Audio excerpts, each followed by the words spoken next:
जी student, अब हम करते हैं क्वेश्चन नंबर 12। क्वेश्चन नंबर 8 जो 11 है वो आपके लिए छोड़ रहा हूँ, आप खुद ही प्रैक्टिस करें। अगर फिर भी आपको नहीं आता तो आप इसी वीडियो के अंदर एक कमेंट करें, मैं इंशाल्लाह आपके लिए क्वेश्चन नंबर 11 के लिए भी एक नई वीडियो बना दूंगा। तो क्वेश्चन नंबर 12 में वो क्या कह रहा है? क्वेश्चन नंबर 12 में वो ये कह रहा है कि juice manufacture produce 3000 bottles in a day employing 15 workers working 8 hours। कह रहा है कि अगर जूस मैन्युफैक्चर प्रोड्यूस अगर 3000 बॉटल्स बनाते हैं इन अ डे, एक दिन में, employing 15 workers are working 8 hours, मतलब अगर 15 वर्कर्स 15 वर्कर्स 8 आवर्स काम करके 3000 बॉटल्स बनाते हैं। आगे क्या कह रहा है कि find the number of bottles manufactured when he employs 18 worker working 6 hour. कितनी बॉटल्स वो बना सकेंगे अगर 18 वर्कर मतलब 18 जो काम करने वाले लोग हैं वो करें 6 आवर्स, अगर 6 घंटे में 18 वर्कर्स काम करें तो कितनी बॉटल्स वो बना लेंगे। तो यही हमने बॉटल्स की जो वैल्यू है वो फाइंड करनी है। तो आप बिल्कुल उसी तरह आपने पहले रेशोज़ बनानी होती हैं, किन किन के दरमियान रेशो बन रही हैं। तो आप जैसा कि ये देख रहे हैं बॉटल्स और वर्कर और आवर्स के दरमियान ये बन रही हैं।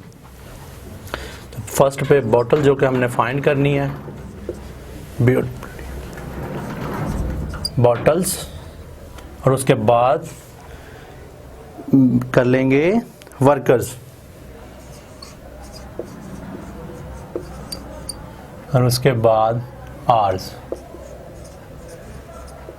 ठीक है जी, बॉटल्स, वर्कर्स एंड आर। ठीक है जी, अब ये देखें 3000 वो कह रहा है अगर बॉटल्स बनाते हैं कितने वर्कर्स और कितने आर्स। वर्कर्स हैं हमारे पास 15 और 8 आवर्स हैं, 15:8। अच्छा चलें, मैंने फिर भी लिख दिया, पहले मैं रेज कर देता हूँ 3, 15, 8, ये याद रखिएगा। अच्छा, इसमें पहले ये आपको बता दूं कि इसमें रिलेशन क्या बन रहा है। आपने भी स्टार्ट पे जब रेशो बना लेनी होती है उसके बाद सिर्फ आपने एक काम जो लाजमी है वो आपने पहले करना होता है। वो क्या काम होता है कि आपने बॉटल्स और वर्कर्स के दरमियान और बॉटल्स और आर्स के दरमियान पहले रिलेशन देखना होता है कि इसमें रिलेशन कौन सा बन रहा है, डायरेक्ट बन रहा है या फिर इनवर्स बन रहा है। तो अगर एक चीज़ के एक क्वांटिटी के बढ़ने से दूसरी भी बढ़े या फिर एक क्वांटिटी के कम होने से दूसरी भी कम हो, उसको तो हम बोल देते हैं कि ये डायरेक्ट प्रोपोर्शन है। और अगर एक क्वांटिटी के कम होने से दूसरी क्वांटिटी ज़्यादा हो या फिर एक के ज़्यादा होने से दूसरी कम हो, उसको बोलते हैं हम इनवर्स प्रोपोर्शन। तो इनमें यही चीज़ हमने पहले देखनी होती है कि कौन सा प्रोपोर्शन बन रहा है। तो पहले हम बॉटल्स और वर्कर्स का देख लेते हैं।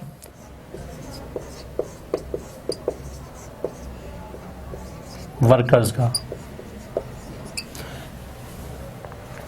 अच्छा, बॉटल्स और वर्कर्स, याद रखिए कि अगर कॉमन सेंस की बात है कि अगर वर्कर्स सपोज कर लेते हैं 50 हैं, अगर 50 वर्कर्स बनाते हैं सपोज 400 बॉटल्स, और अगर उससे ज़्यादा वर्कर्स कर लें हम तो बॉटल्स फिर उससे भी ज़्यादा बनेगी। मतलब हमने प्रूफ ये किया कि अगर वर्कर्स ज़्यादा होंगे तो फिर ही बॉटल्स ज़्यादा प्रोड्यूस हो सकेंगी, और अगर वर्कर्स कम हो जाएं तो फिर बॉटल्स कम बनेगी। तो ये तो हमने इस प्रोपोर्शन में देख लिया कि ये डायरेक्ट प्रोपोर्शन है, मतलब एक ही डायरेक्शन में चल रहा है। वर्कर्स ज़्यादा होंगे तो बॉटल्स ज़्यादा बनेंगी, अगर वर्कर्स कम हो जाएंगे तो बॉटल्स भी कम बनेंगी जूस की। तो ये हमने पहला प्रोपोर्शन देखा। अगर बॉटल्स और आर्स के दरमियान आप देखें,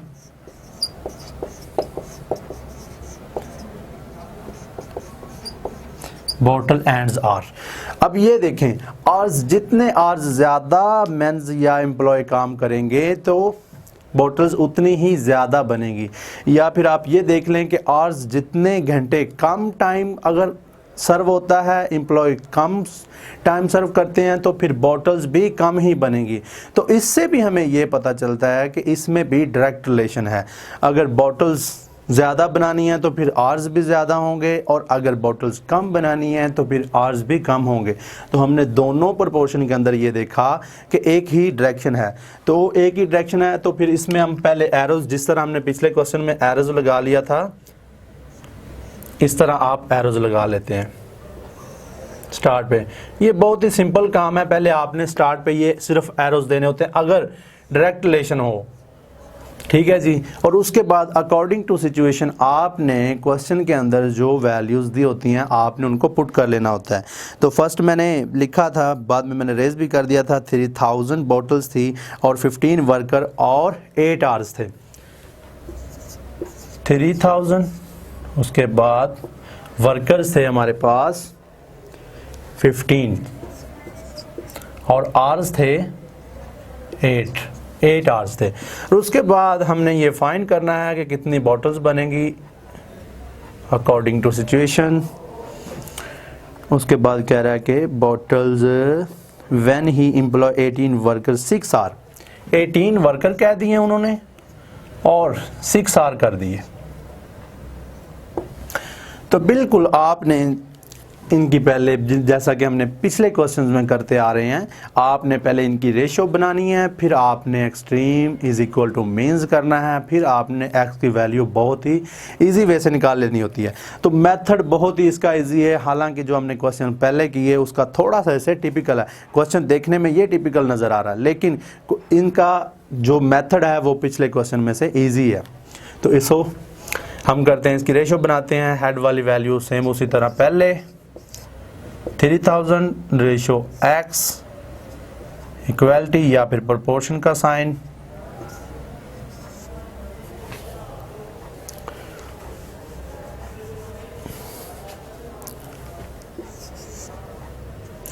फर्स्ट पे है अगर हम वर्कर्स की सिर्फ बनाएं तो हेड पहले 15 पहले आ रहा है और उसके बाद 18 आ रहा है, तो आपने 18 को इधर लिख लेना होता है।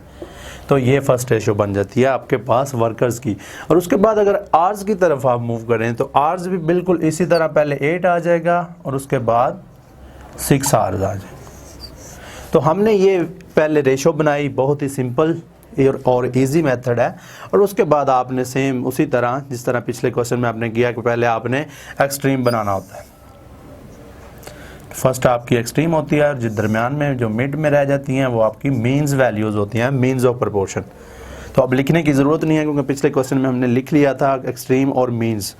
अब उसके बाद आपने इसको मल्टी एक्सट्रीम और extreme is equal two means करना होता है। तो एक्सट्रीम आपके पास क्या आ रहा है फिर 3000, उसके बाद मल्टीप्लाई बाय 18, उसके बाद 6 और आपने दरमियान में इक्वालिटी का साइन देना होता है। मीन्स की वैल्यू क्या आ रही है x और उसके बाद 15 देन 8, ये चीज़ आपके पास आ गई। तो आपने इसके बाद आपको आपने इसको सॉल्व करना होता है बाय कैलकुलेटर। अगर 3000 मल्टीप्लाई बाय 18 और मल्टीप्लाई बाय 6 तो ये आपके पास आ रहा है 3,24,000, 3,24,000। और इधर क्या आ रहा है, अगर 15 को 8 के साथ मल्टीप्लाई करें तो 120 x, फिर हमारे पास आ रहा है 120x। अब आपने सिर्फ x की वैल्यू निकालनी है, तो फिर 120 इधर मल्टीप्लाई हो रहा है, इधर आके डिवाइड हो जाएगा, तो आपके पास फाइनली x की वैल्यू आ जाएगी 3,24,000 बराबर या फिर इज इक्वल टू 120x। अब आपने 3,24,000 डिवाइडेड बाय 120x। अब अगर 3,24,000 को आप डिवाइड करते हैं 120 के ऊपर, तो आंसर आपके पास क्या आता है, आंसर आपके पास आ रहा है 2700। इसकी फिर कैंसलेशन हो जाएगी, मतलब 2700, 2700।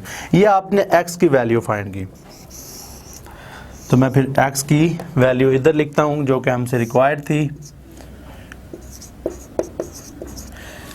2700 मतलब 2700 बॉटल्स बनेगी इस अकॉर्डिंग टू सिचुएशन। अगर 18 वर्कर्स 6 आवर्स काम करें तो फिर वही फैक्ट्री 2700 बॉटल्स बनाएगी। ये बहुत ही सिंपल मेथड था कंपाउंड प्रोपोर्शन का, हालांकि डायरेक्ट प्रोपोर्शन जो सिंपल था वो इससे ज़रा टिपिकल था, लेकिन ये आपने देखा कि सारे क्वेश्चन बिल्कुल सिमिलर थे, इसलिए मैंने कुछ आपके लिए किए और कुछ आप अपने लिए खुद प्रैक्टिस कीजिए। तो इंशाल्लाह ये आपका फर्स्ट चैप्टर यहाँ पे एंड होता है, जो कि एक्सरसाइज 1.5 थी। दैट्स